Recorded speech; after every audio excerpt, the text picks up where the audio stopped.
Yes, lovely. Okay, so I have my personal assistant here with moving through the slides. So thank you so much. I am. I'm happy to take the coming hour, and if we have even a little bit more time, then that's great.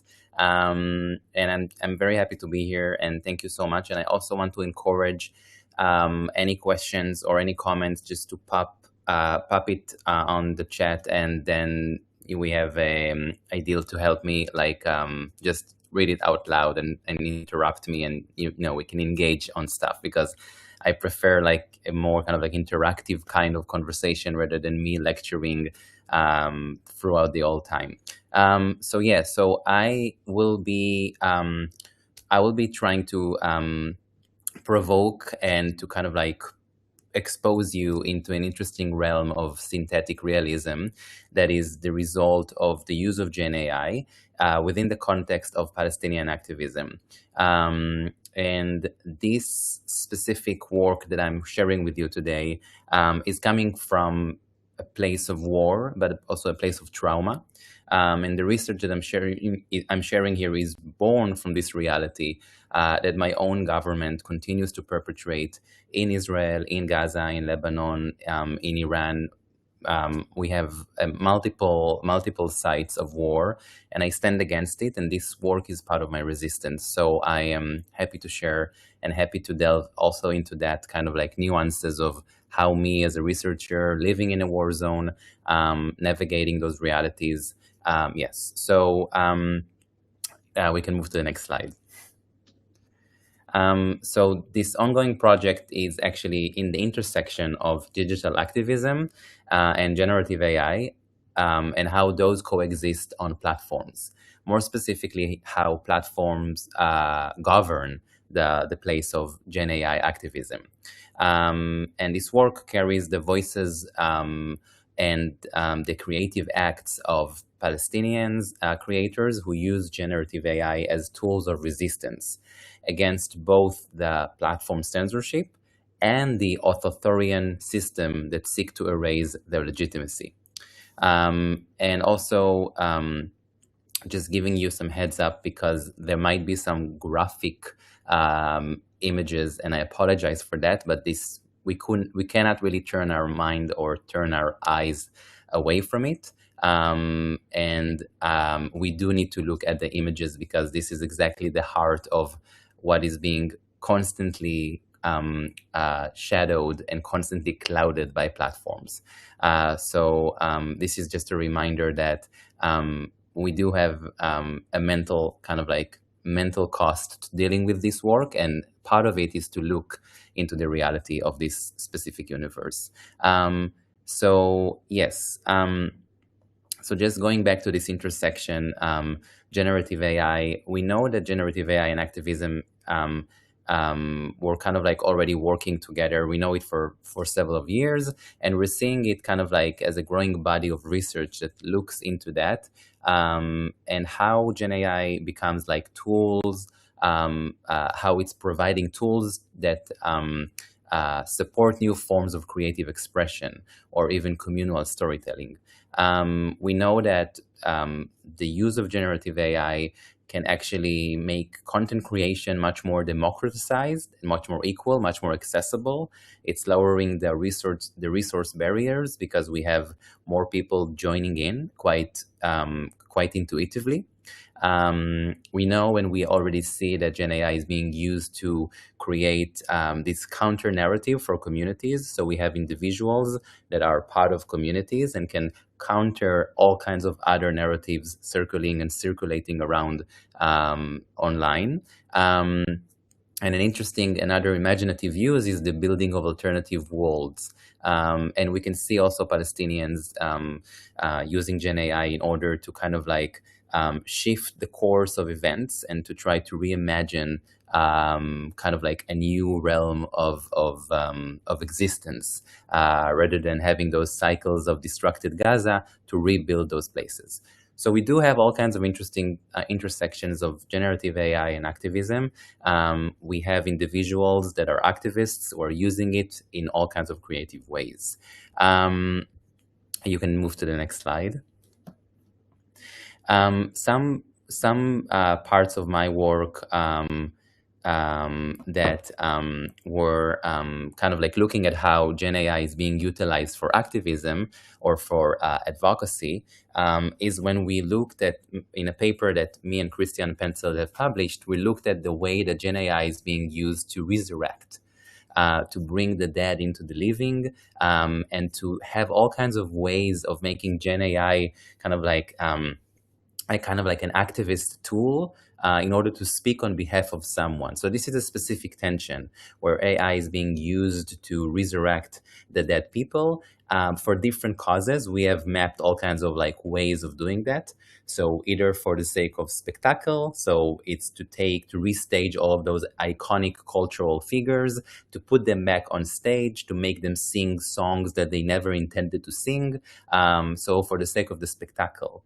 There is the sake of the everydayness, the mundane, so to revive the loved ones and to use chatbots and avatars and synthetic media to sustain this bond that has tragically lost because unforeseen death or kind of like for this sake of personal remembrance. But the interesting use that I'm going to open a little bit more is the social political use. And this is to re-invoke the victims of violence and historical injustices and to bear post-human witness to their death. So in this regard, generative AI is being used for social political reasons, and we're going to see how Palestinians are doing that. But just to kind of like broaden the landscape, I'm trying to kind of like show you a specific social political use. In the next slide, we can actually see an interesting example of that. This is Irena Zartuska. She was a 23 years old war refugee. She came from Ukraine to New York. You've probably heard about her story. She was brutally murdered in the train in New York by a mental person. He stabbed her and murdered her, and her figure has been resurrected to tell us her story. If you can play it, and I'll tell you when to stop. We just need the sound, so I think.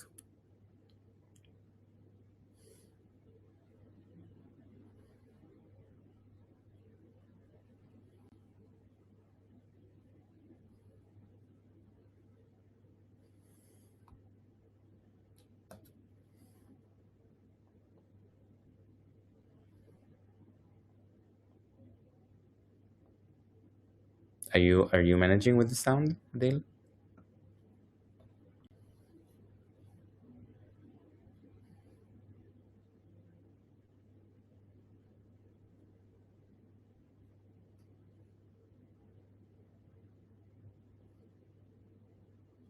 Where are you getting the sound for that? Sorry.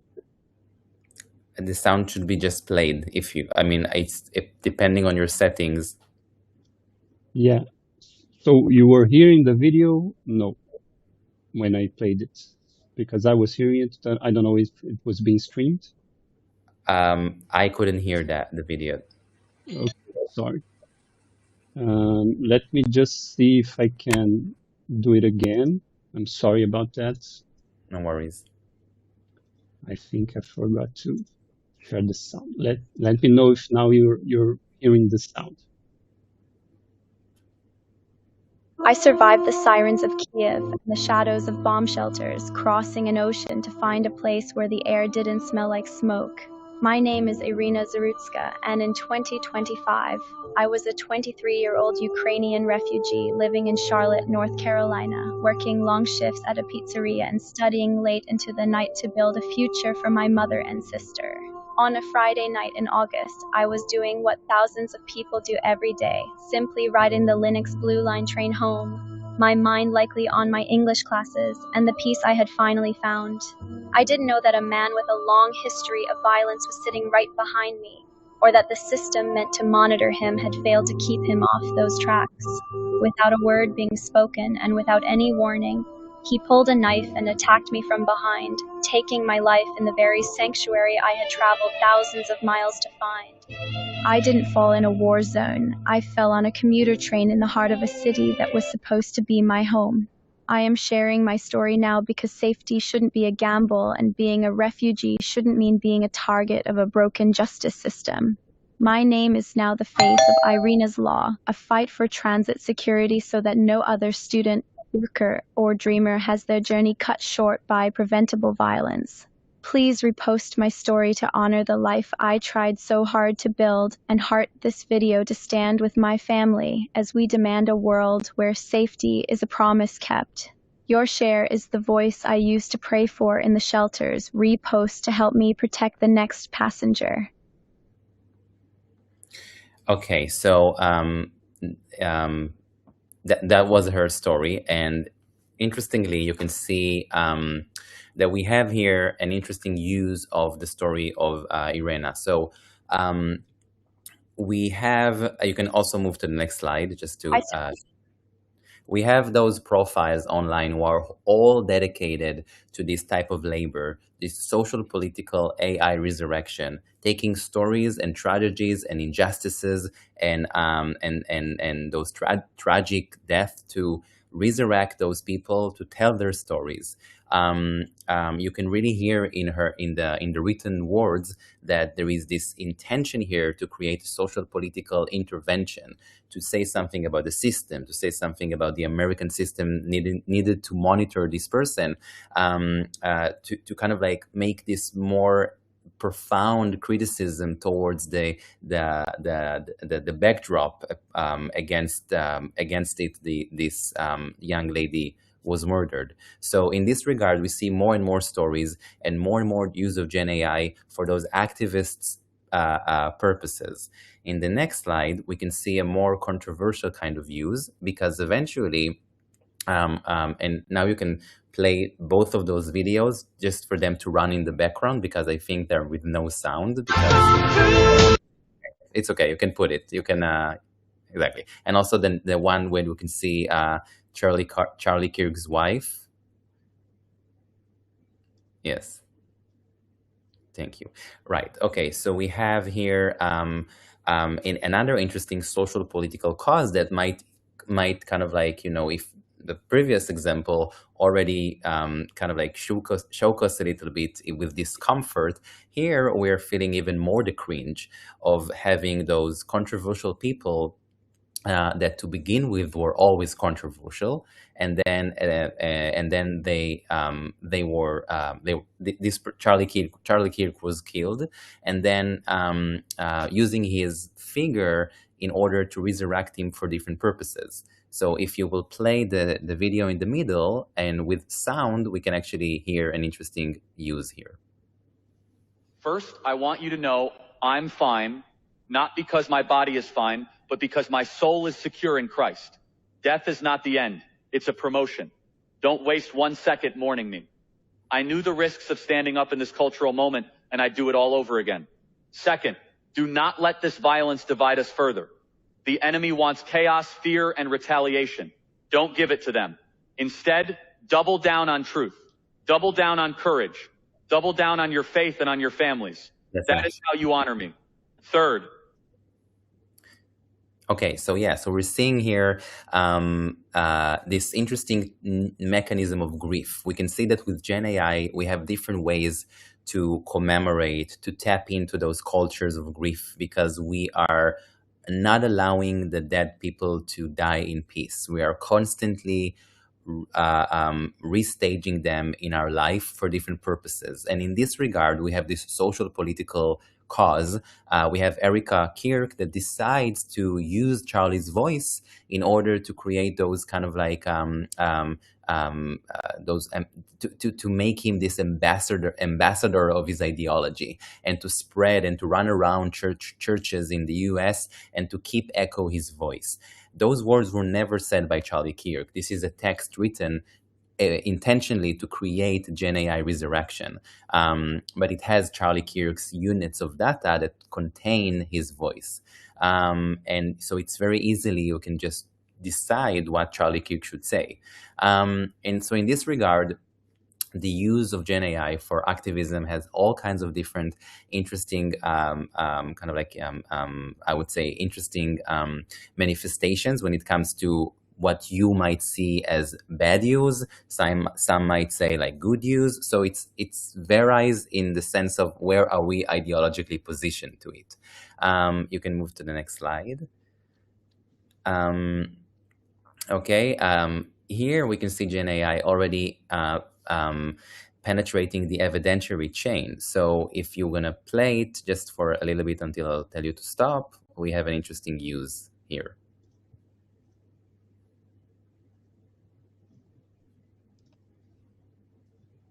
Yeah, I don't know why, but okay, never mind. So no, here wait, we saw. sorry. Yeah, here we saw. It's an interesting example of how a courtroom that was dealing in the case of a person that died in a car accident. This person was resurrected in order to perform in front of the judge to give their testimony. And so we have the first courtroom to use AI resurrection. We have this proxy testimony without consent. So his sister of the person who died resurrected her brother in order for him to tell the judge what happened. And the judge was kind of like listening to it, and actually was confessing that it touched him to see the person who died retelling the story. So it opens this profound legal vacuum, because we are kind of like now in an area where we can just, for social political causes, we can use GenAI and to say that we kind of like want to use the people we don't have any kind of like communication with in order to just like kind of like resurrect them and to use them for different purposes. So those dead people are becoming props for different uses, and it brings questions. And now let's see how it's kind of like entering this war zone context. So the thing with that that GenAI use in activist spaces is definitely for Palestinian creators is something that has a paradox into it. Because we have a question, because how does GenAI activism operate in an environment where platform governance actually shapes what is seen and believed? Because we have content coming on platforms, and we have those platforms that are actually shaping the visibility of this content, and this kind of like legitimacy to believe it or not. And when it comes to Palestinian activism, we have a paradox, because once their content is flagged as being GenAI, right? They're using GenAI. This content is being flagged as GenAI. The same material becomes vulnerable to removal under those blanket moderation policies. So we have activists who are in need to use GenAI because their real footage is too graphic to show. And then when they're using GenAI, they're becoming too vulnerable to platform governance, who is now more attuned to synthetic media and to kind of like whatever is GenAI, I'll moderate it more. Okay, so this is kind of like this paradox and this kind of like double trap. So their activism is shaped not only by algorithms, but also by layered pressures of geopolitical silencing and a growing public suspicion towards AI-mediated content, right? So we have activists who are already being kind of like under suspicion of using GenAI all the time. So this kind of like work of activists is actually a form of resistance. What it does, it enables both. It both enabled and constrained by the very infrastructure that distribute activist testimony. Okay, so we have activists using platforms in order to communicate and echo their life at war zones, but then platforms moderate the content because it seems too synthetic, because it's the use of GenAI. So the next slide, we can see more of that. So what I'm doing is then I'm speaking with creators, right? I'm looking into this paradox by interviewing activist creators, mainly from the occupied West Bank and East Jerusalem, where we see digital resistance offering this crucial outlet under the military pressure and the restricted mobility. Also, exploration of generative AI tools through walkthrough sessions with creators and observing how those tools guide them in reframing activists' content to avoid the takedowns. So also that, and we will see some examples. And of course, the multimodal analysis of the outputs, the GenAI outputs, to that is complemented by an inquiry into takedown patterns through platform moderation logs. So trying to be attentive to those policy episodes where we see content being removed, flagged, or suppressed in response to those shifting enforcement practices of platforms. Okay, so in this regard, I'm trying to kind of like understand what really happened when the content was moderated, what triggered it, what element of the GenAI appearance triggered it. Okay, so a glimpse into the tools in the next slide. So some of the GenAI tools I'm exploring, including platforms such as Protest GPT, right? So ChatGPT, as you all know, also offers, OpenAI offers the Protest GPT. And you have Jasper and you have Synthesia, and those tools are actually tools that are designed, the majority of them, designed for marketing, right? For PR, for marketing, for production, and are now being repurposed by activists to create persuasive text, navigate moderation, and to produce visual content. Okay, so we see already an interesting shift of the economy of GenAI products that are being adopted by activists, and it already raises ethical questions. Also, just reminder of if anyone wants to already ask a question or say something, feel free, of course. In the next slide, we can see a glimpse into Protest GPT. So here it's a conversation. And this is already a use of the Protest GPT. Those AI products operate with interesting epistemological promise. What those products are promising is that they know how social media platforms work. And activists even describe those systems as holding a kind of an insider knowledge. And that machine-learned awareness becomes unexpectedly useful in the struggle to stay visible.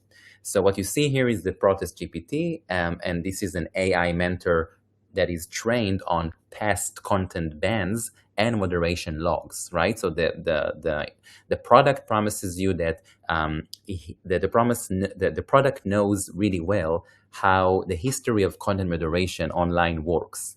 Okay, so the product detects high-risk terms. Think about terms as Palestine or genocide, which are high-risk terms, and suggests safer alternatives, and rewrites posts in real time to avoid takedowns while trying to preserve the urgency through all kinds of metaphors. Okay, so you can see here the interface, the conversation itself, right? Saying that articulating the tension. You want to scream the truth. Rafah is under attack. Children are being incinerated in their sleep, and yet you are standing inside a digital cage that punishes clarity. Meta won't let you say Israel is committing war crimes in Rafah without risking deletion, downranking, and shadow banning. Okay, so the premise here is the product will accompany you within this process of trying to scream what you need to scream as part of your activism.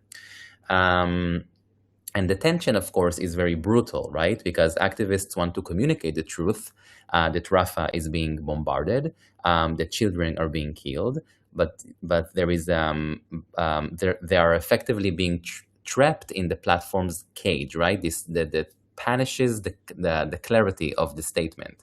So Meta won't let them say Israel is committing war crimes without risking the shadow banning of their message.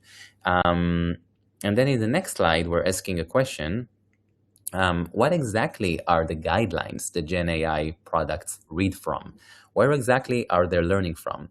So Meta's official language on violent and graphic content, from a first glance, appears to allow for nuance, acknowledging that some users may share for human rights or condemn atrocities with context taken into account. So what activists expected to follow when documenting war or injustice with a language that is constantly conditional, inconsistent, ever-shifting, and this very ambiguity feeds into the training data that GenAI tools rely on. Those systems learn from a mix of official policies and aggregated online knowledge about moderation takedowns and all of those visibility bans. And they're offering a layered understanding that activists can't always keep up with on their own. So there is so much knowledge out there online about why content was moderated.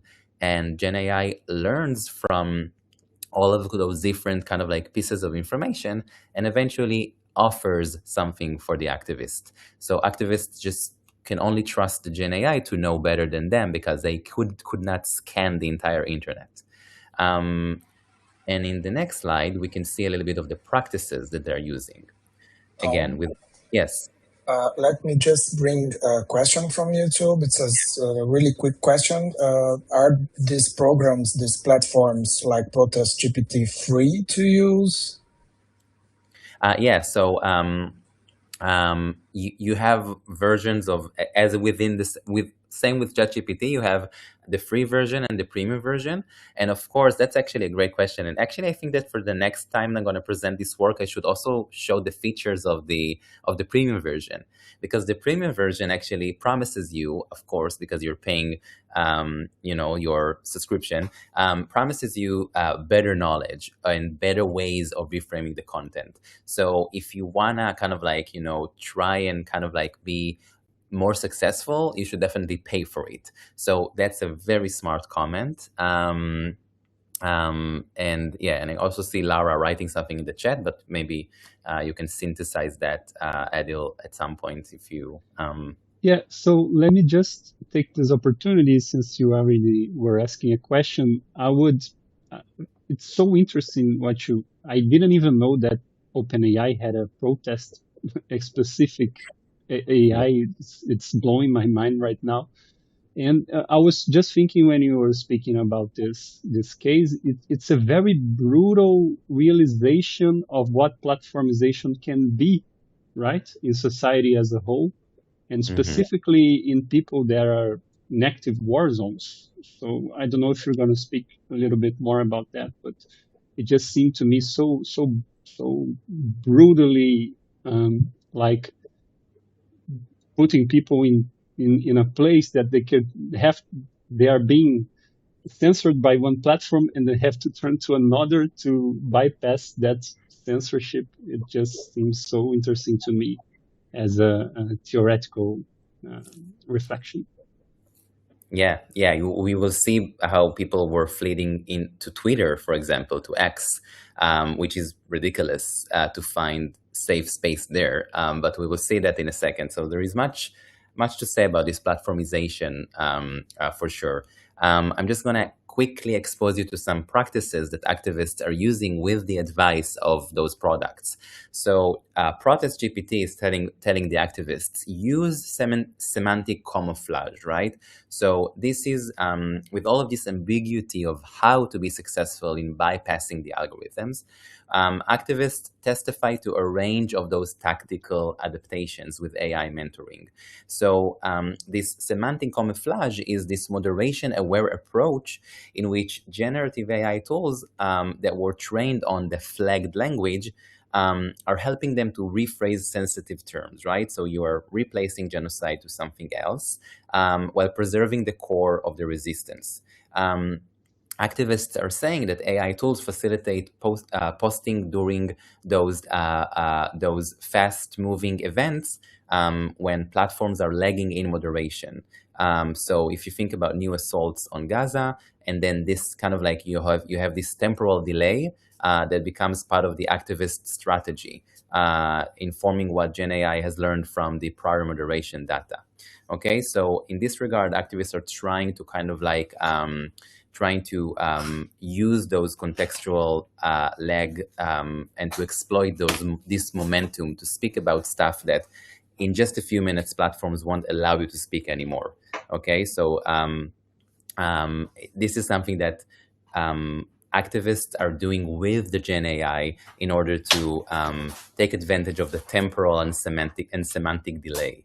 We also have the deepfake advocacy, which is a method used when documenting real activists, real individuals become too dangerous. So if you think about GenAI using to simulate testimonies of, for example, displaced people, documenting war crimes and protecting identities, okay? So in this regard, you can see how different ways of using GenAI to kind of like represent the people that are supposed to be, their identity is contested.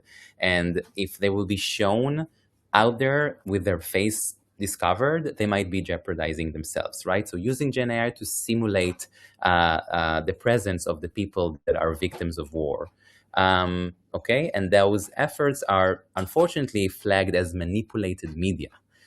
So with the use of GenAI, you have this resilient visibility where activists are revoicing or visually refining the outputs to appear more passable for the algorithm. So in this regard, it's interesting to see how deepfake advocacy is kind of like known to be very negative, because if you think about deepfake, you usually think about, political manipulation or porn, but here it's for a good cause, and GenAI is helping them to build those camouflaged identities. So if you move to the next slide, you can see another interesting use of the visual evasion, right? So you see more nuances being revealed through messages that are softly embedded within visuals. So you can see here how the flag, right? The flag is being kind of like getting integrated into everyday elements, preserving the powerful political meaning while appearing non-disruptive on the surface, right? So you have it in the lingerie, and you have it as a kind of like this watermelon stand, and you have this coded language that keeps shifting, and platforms at some point are catching on. Users adapt, are using other codes, other symbols, and moderation system constantly recalibrate. So this is kind of like an interesting kind of like way of trying to all the time come up with new symbols. So obviously the watermelon, I think, is well known as a symbol of resistance, but we do have the praying hands, we have the olives, and we have the red triangle that are kind of like new codes that are constantly being implemented in GenAI visuals, again, for moderation to be less sensitive. Because, for example, the watermelon has become very heated for content moderation. So content moderation is constantly aware, like the mechanism, the governing forces are aware of the watermelon filter and the watermelon emoji to be more kind of like controversial. And the same applies to generative AI templates. As you can see here, the All Eyes on Rafa, which was quite popular. And as they become popular, they also become targets. And this image of All Eyes on Rafa was widely shared, as you know, and it was replicated so often that it became algorithmically flagged as political. And the image was suppressed almost as fast as it was spread. And in response, activists recontextualized, replaced visual with symbolic motifs, and leveraging platforms' difficulty in keeping pace with the shifting aesthetic codes, right? So you can see how Rafa has been changing into all kinds of different kind of like models and landscapes using the eye, glimpses of the flag, of the colors, right, of the green and the red. And it's interesting because it portrays this recursive dance. And it's not only between activists and algorithms, but also with the GenAI activists using to outmaneuver the platforms. Okay, so the activist reports back to the GenAI and say, okay, I was shadow banned. I don't get reach. I don't get visibility.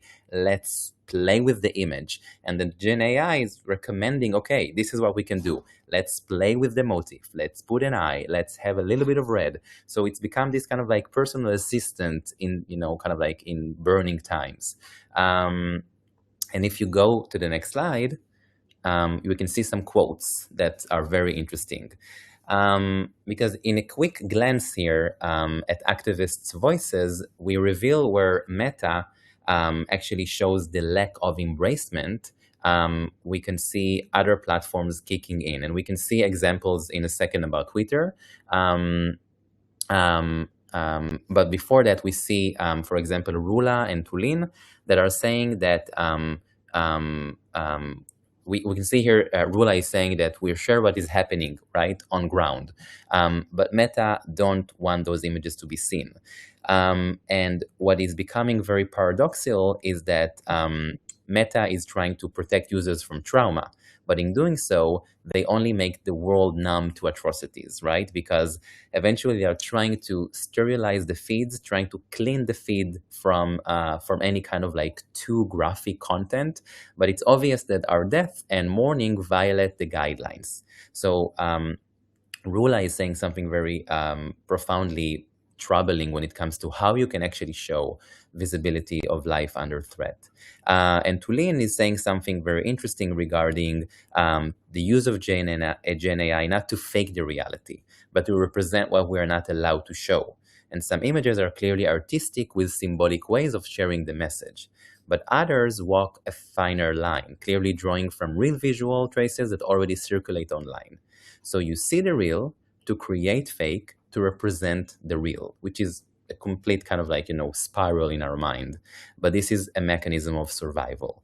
And in the next slide, you can see an interesting reflection about Twitter, because activists are saying that it's kind of absurd that we cannot speak freely on Instagram and Facebook. Like Meta is taking us down, and Twitter is keeping them up and even pushing it further.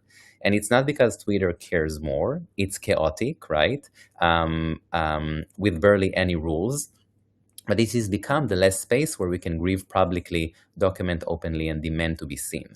So interestingly, this led us to an ongoing work about governance absence as an affordance of resistance. And now I'm trying to develop it into this research project with my co-author Yarden Scoop, because we're trying to see how weakly moderated platforms can actually sustain visibility and witnessing and political endurance, right? So activists are finding their safe space on Twitter because Twitter is chaotic, because sensationalized content is being amplified.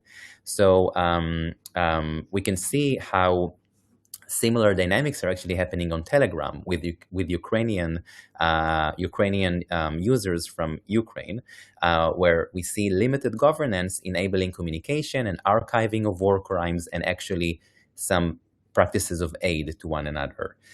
So this already opened an interesting box of questions about like what happens when one platform allows so much presence of too graphic reality that is always being shaped by Western understanding of what is too graphic.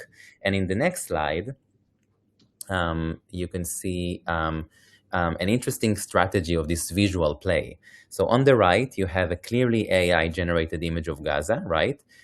It's very symbolic, it's very cinematic, it's unmistakably synthetic. And on the left, an image that appears real, but exists in a borderline zone.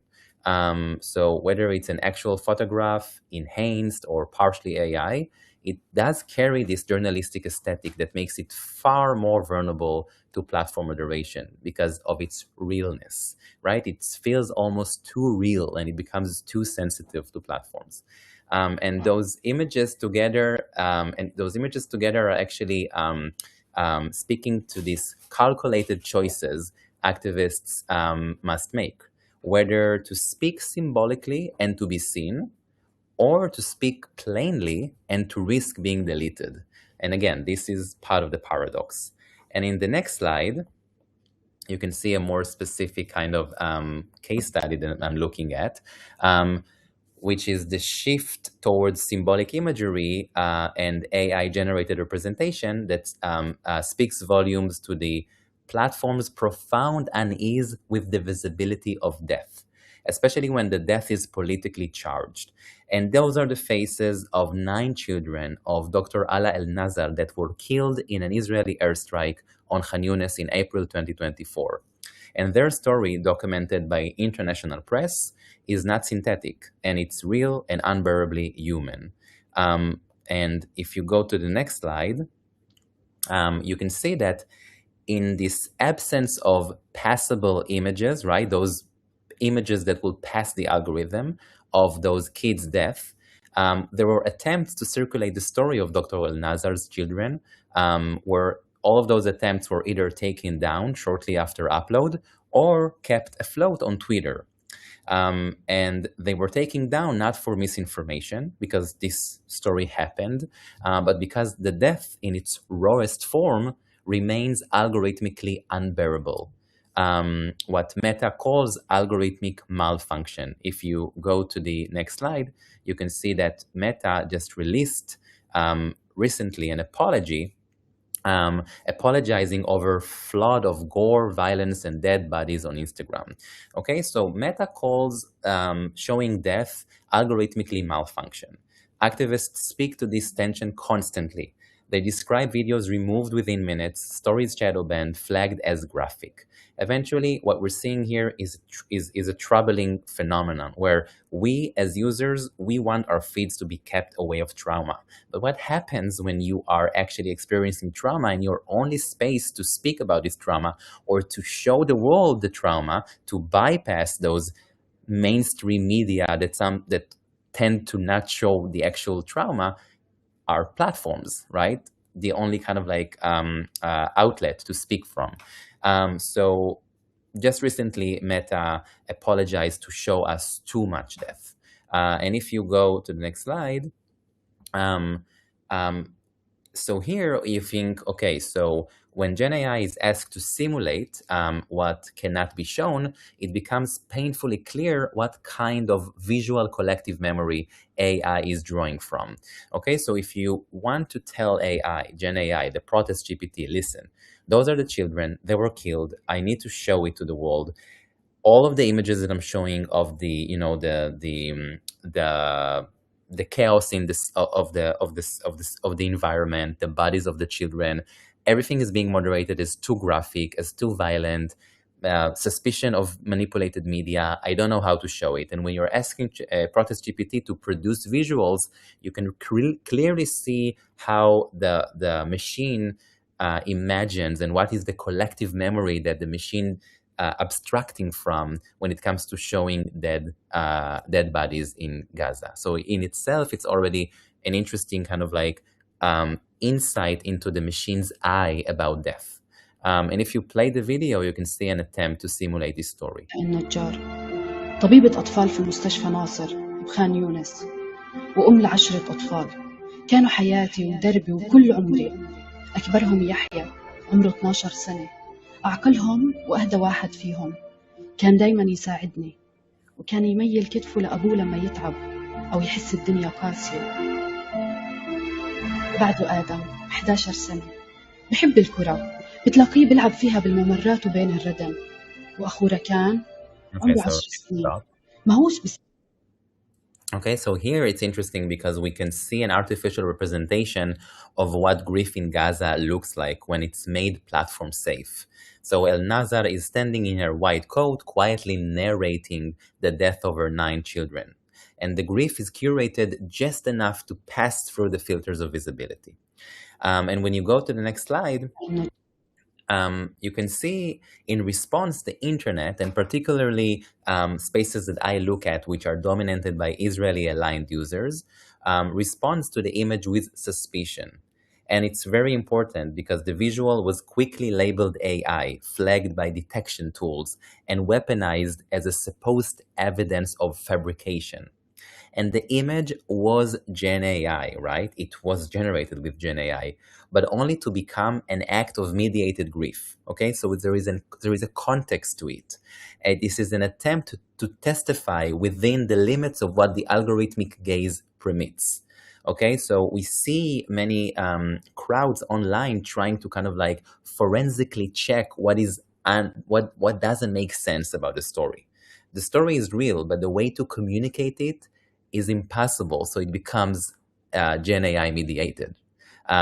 Okay, so if you go to the next slide, you can see the context of this phenomenon. Because the war produces endless examples of suspicion. So we can see here real footages, and you can play the video on the left corner, right? So you can see real footage routinely questioned as fake. A photo of Palestinians waiting for food at the Rafah border is dismissed as AI, although it was taken by international media and was published and circulated around the world, or the now familiar prompt AI or not, as users try to discredit Gaza-related content, or for example, the girl walking in the flames being accused of being an AI prop. Okay, so we see this culture of suspicion. If you go to the next slide, it's important to know this online inquiry is anything but new. So we can see here a forensic fandom with users engaged in crowdsourced detective work, obsessively analyzing pixels, lighting, and folds in the fabric in those fabrics to prove images and videos are fake. And this has been taking place for over 2 decades, and it reflects this broader cultural instinct to dismiss or to delegitimize Palestinian suffering through labels like Hollywood, right? The Palestinian Hollywood.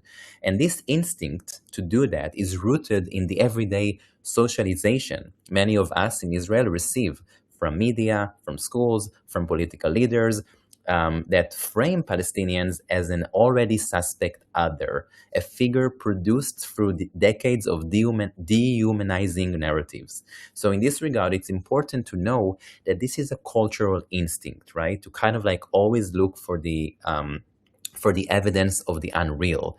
Again, it can be explained from different kind of contexts, right? Like it can be explained through psychological mechanisms of why is this instinct is so rushed to be performed, right? It can be a protective mechanism as a person that living in a war zone and cannot confront the realities of how war looks like and how death is actually, you know, being part of the result of this war. So you're trying to protect yourself by this, you know, kind of like discrediting every piece of evidence you see. So there are many mechanisms that are in place, but it's mainly rooted in education, in how much you learn about and see the war. And unfortunately, the local media is not successful in showing us war. So it leads to another interesting phenomenon that if you go to the next slide, here, if you can just lower a little bit the sound, but you can keep it, you know, just for the kind of like a little bit here. Okay, so here, what is interesting is this, we have, and you can also play all the rest, because I think all the rest are with no sound. So you can just mute them while playing it. Yeah, you can just play it on mute. I think it will be okay, yeah. So, and this evolving suspicion that I'm illuminating here also shifts how truth itself is perceived, which brings us into what I'm seeing as generative gaslighting, because we often see real-world testimonies that are assumed to be AI generated.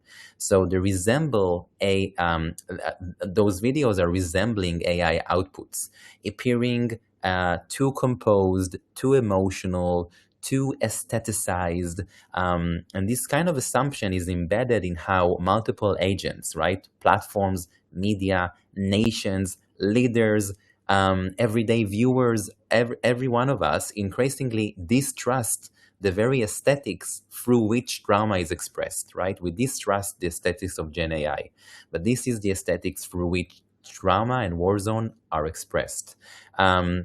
So the feature of believability to this feature of believing becomes the dominant filter, and it's flattening the lived experiences into suspicion and leaving activists gaslit, and they're compelled to defend the authenticity of their own testimonies.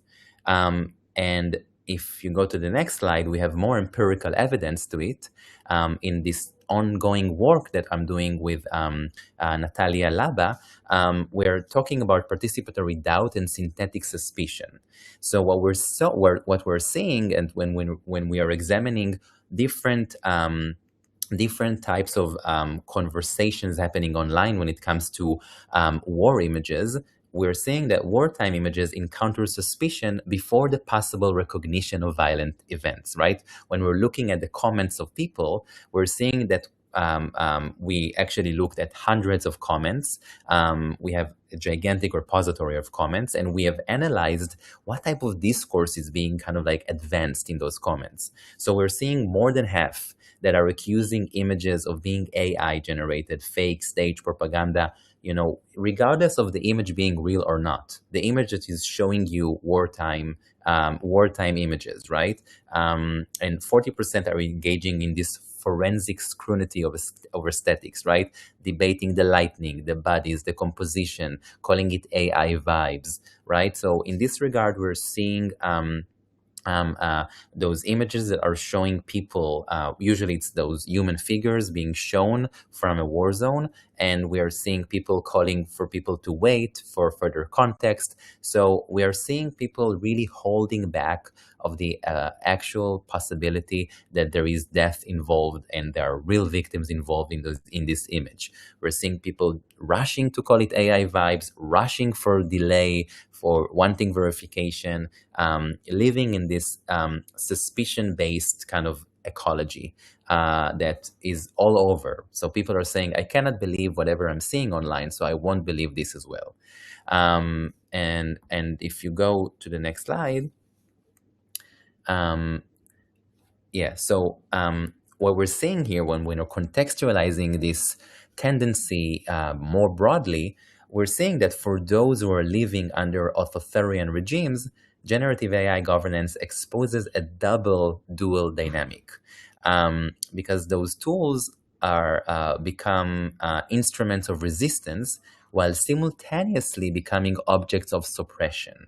So it's mirroring actually the very systems of control that they are meant to disrupt. So this is why we're seeing those authoritarian echoes in platform governance, right? And we're seeing it very clearly in this delegitimized testimony. So in the delegitimization of testimony, where both platforms and state actors cast their doubt on Palestinian narratives, they're framing them as fabricated and stripping away their credibility. So it's the same dynamic. If you think about authoritarian governance and the platform governance, you can see how every testimony is being completely debunked by both actors. And this is where visibility becomes liability. So when Palestinians' content gain this traction, it's actually a threat to the dominant political and algorithmic order. So it's triggering suppression instead of amplification. And of course, we're seeing the criminalization of presence. So what begins as moderation often escalates into censorship or often collective punishment. And it's forcing people under siege to continually prove the reality of their own suffering. Okay, so this is kind of like, how am I seeing this authoritarian presence lingering above the existence of Palestinians in platforms. And if you go to the next slide, this is just like as we're reaching the end, I'm trying to get us kind of like into a more kind of like specific essence of how we should bear witness in the age of GenAI. And I want to return to Judith Butler's and her call to the right to be grieved, because those images of children and families and everyday life are not simply representations when it comes to the GenAI. They are claims to recognition in a world where Palestinian life is routinely rendered unbelievable or disposable. So as death becomes routine, visual codes force us to rethink how grief and violence are expressed and suppressed online. And I want us to think about this cruel paradox that I started with. Because the more real the loss becomes, the more artificial the grief must be to be seen. And I think when it comes to those activists, those creators, eventually they're not just documenting those realities, because what we're seeing here is how they're insisting on a form of visibility that platforms and states and publics continually deny. So the question that I want us to kind of like wrap this discussion with is not only how we witness, but whether our infrastructures allow those lives to be mourned at all. And the last slide is just me saying thank you. And sorry that I rushed through that, but I hope that things were sparking some imagination and questions. Yeah. Thank you so much, Tom. If you have a few minutes, maybe we can have a few questions. Of course. If that would be okay. So it was really, really powerful what you talked about. Yeah. So, maybe we could get this question from Lara here in the chat, and then later we can get some comments in YouTube. Lara asks, I'm very interested in the idea of AI resurrections. I am in my own researches thinking about the necromancy of working with archives. It leads to something that we often talk about in our research group, the ethics of GenAI in these practices, because the resurrection necromantic practice often stems from a lack of consent. So I want to hear from you, what responsibilities do the living have toward the dead when using generative AI to reconstruct, simulate, or extend their presence? Yes. So that's, I think that's something that is very interesting in the sense of like, what responsibilities do the living have towards the death is something that is usually, most of the time is not really determined ahead of time. So we do have, like policies, when it comes to like, for example, if you think about Meta, Meta is allowing to preserve the integrity of the people who were having their profiles on the platform, and you can have this person that is in charge of your legacy after your death, and it's in this regard, like there is a person that you've chosen to continue echoing your life, and to continue to echo your kind of like your existence. And this is something that is, to me, very interesting because I think that this summons even more troubles and even more problems, because eventually the enforcement of it is by just a singular kind of like person that decides everything for you. And Meta is now promoting even more than that. Meta is now allowing very specific a feature of the dead person could actually be resurrected. So you can actually get the person to write and speak based on all the bits of data that Meta collected on you. So it's not just having a person that will be the owner of your visibility, like the person that can actually be in charge of your profile. You can actually be resurrected and continue to speak with your followers, with your community. If you think about influencers that will, or content creators that could continue their labor. And then I think that it summons more questions about what we are calling in our paper the spectral labor, because eventually it becomes the work of the ghost, and who is being paid for it, who is being compensated for that. So it summons a lots of more questions that I'm very intrigued by and I'm looking at in different research projects. So, but thank you, Lara. This is a great kind of provocation to think about. And I'm happy for you to communicate. If you want to share details, via email or WhatsApp, we can speak more, because your work is directly connected to mine. So I'm always happy to discover those silos, islands that we can bring together. So I'm here for that. Thanks, Tom. Marcelo, do you have any questions before we check if anything is on YouTube? Yeah, sure. Thank you so much, Tom, for this amazing talk. I learned a lot, and I think you've mentioned many different questions that I am really interested in, but I will put a broader issue for you to comment on, because I mean, when we approach generative AI, considering issues of atrocities and the evidentiary role of images in relation to atrocities, usually generative AI is dismissed as something that's completely unrelated to the real world. And in your talk, you mentioned a wide range of ways in which the generative AI is actually connected to real experiences and to different ways of communicating those experiences. And I was all the time reminded of this pervasive paradigm related to photography before and to film, which is like this understanding of photography, film, and other kinds of images as connected to the reference, to the objects and subjects represented in the images. And this kind of evidentiary connection was really important in a specific understanding, including a theoretical understanding of photography and film.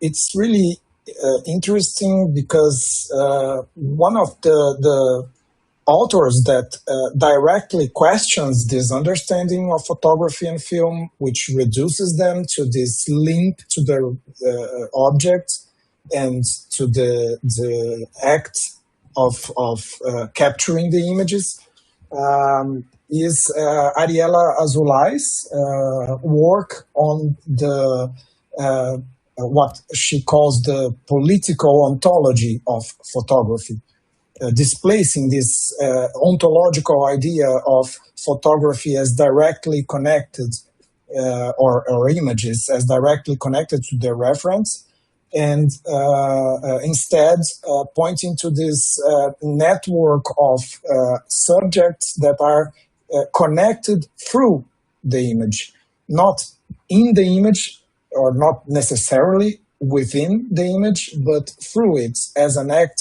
that connects the photographer or the person who created the image, the persons or other instances that are depicted in it, and also the spectators and so on. Mm-hmm. And so to sum up, what I would like to ask you to comment on is if you think we could consider kind of a political ontology of generative AI when we approach the issues that you've been discussing today. I mean, is there a way that we can think about these different relationships surrounding an AI? And I think you are kind of talking about it, but I would like to hear more. No, definitely, and I'm very happy you brought this the Ariela Azoulai notion here, because I think that one of the assumptions underlying many of the critiques of generative AI is that synthetic images are somehow disconnected from reality because they lack a direct indexial relationship to an event. And we know that very clearly from photography and theory of photography, of this indexality is very important because it's a signifier of truth. But we look at activists that are using GenAI and we see that those images are often deeply entangled with real experiences of trauma and loss and violence and displacement, and as you said very rightly. So I think that the referent may not be captured by a camera, but it's still very present as a lived reality that people are trying to communicate. So, so this indexality is just shifted a little bit, it's positioned a bit differently, and I think it taps interestingly to Azoulai because this is where Ariela Azoulai's work is becoming very useful, because she questions the narrow understanding of photography as only this indexial trace, and instead asking us to think about photographs and images through the political relations they establish between the photographer, the subject, the spectator, and I think this is an interesting relationship already. And from this perspective, I think the question is not so specific about if an image is indexial, but if it bears witness and it makes a claim or create a civic encounter around suffering and injustice. And we're actually, we saw in this presentation that many of the activist cases, GenAI was used to fabricate events. That it wasn't like that the events were not fabricated, but they actually happened. But it was used to visualize realities that were difficult and impossible or dangerous to document. So the images remain connected to real bodies, to real death, to real political struggles, even if the visual form itself is synthetic. So I think that, looking at this indexiality, because I'm constantly, I'm immersed in those questions of indexiality and the theory of photography. And maybe the question is shifting from this, is the image indexial? And to kind of like, what kind of relationship does the image establish with the reality it claims to represent? And I think generative AI complicates the traditional theories of photography here. And it does not necessarily sever or sabotaging the connection between image and the world, because I think it's just recreating this connection. And we saw that actually with the All Eyes on Rafah. Because this is a template that is was constantly circulated in this kind of like a disconnected way of showing us Rafah. It has nothing to do with Rafah. It was in the middle of the desert. Rafah is not in the desert. There were those mountains. There are no mountains in Gaza, and it was only structures. So is it like in the indexiality here is absent for sure, but this was a reality that took place in Gaza. It was bombarded, and nothing could be communicated, because when the bombardment started, the content moderation was so heated on the output coming from this area in the Middle East. So all eyes were actually about not showing the real Rafah content. So you're using these fabricated forms to represent a very an indexial moment, I would say. Yeah, so definitely.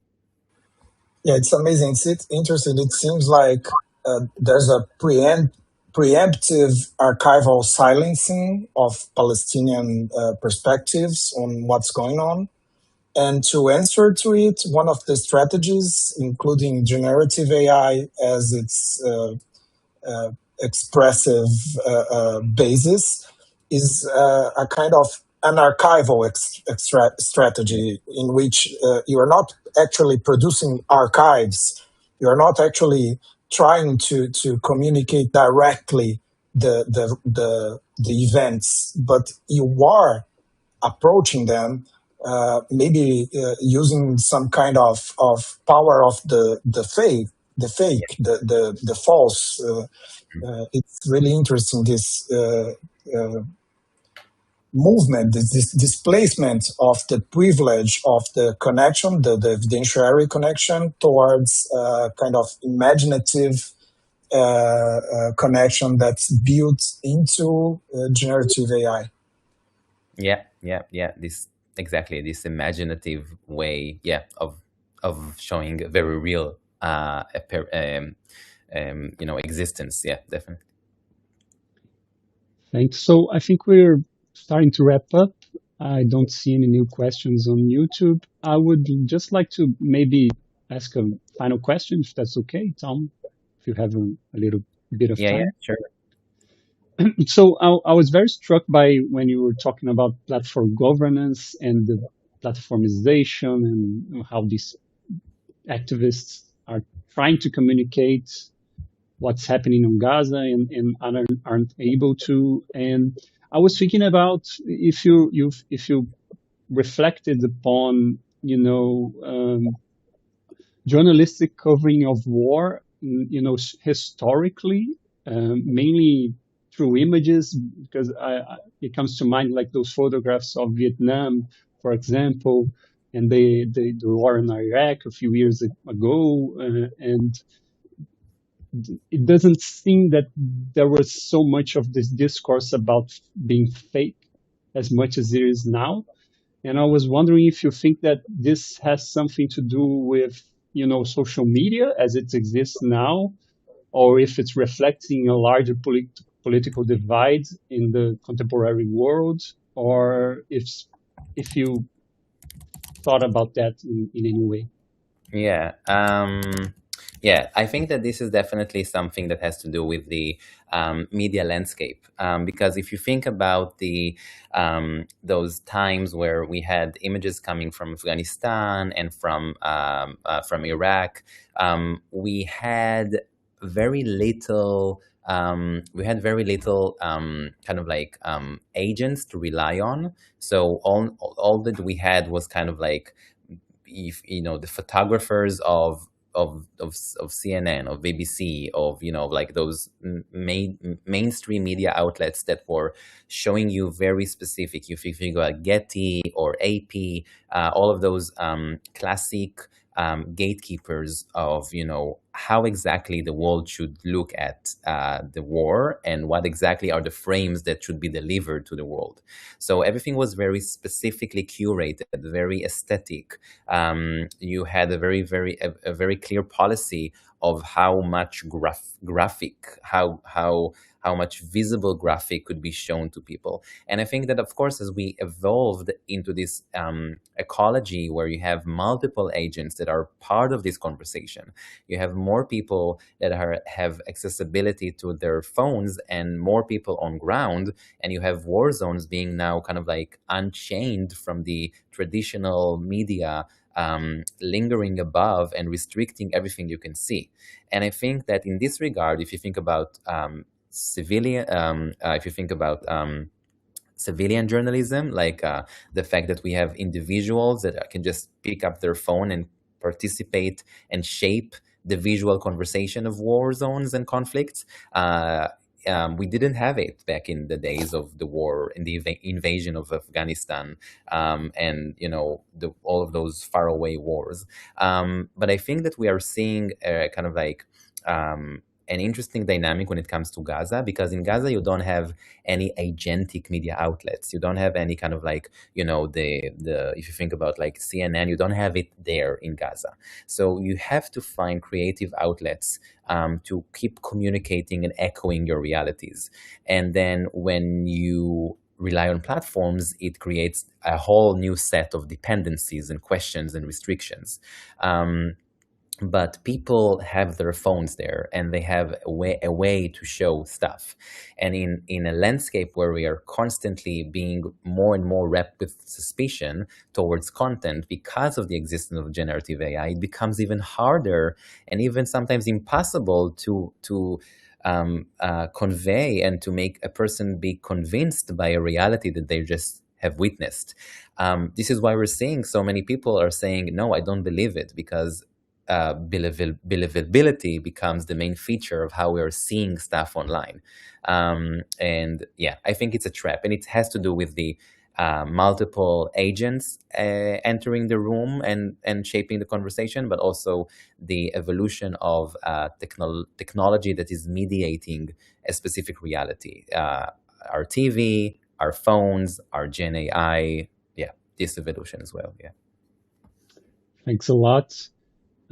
So I think we don't have any more questions. At least I'm not seeing anything on YouTube either.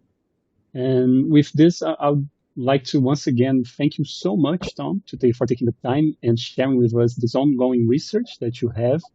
That on top of everything, it's so good, but it's also so important to talk about this thing, mainly from the platform governance side of things. So thank you so much for sharing this with us. And I'm just going to take us off the air on YouTube, and then we can wrap it up here. So thank you for everyone that watched us on YouTube. Obrigado a todos que nos assistiram até agora. A palestra vai ficar em breve disponível com legendas em português também. The lecture will be shortly available with Portuguese subtitles, and you can come back to Tom's talk if you want to get more of it and you don't speak English. So thank you very, very much, everyone. And feel free to reach out, of course. Okay.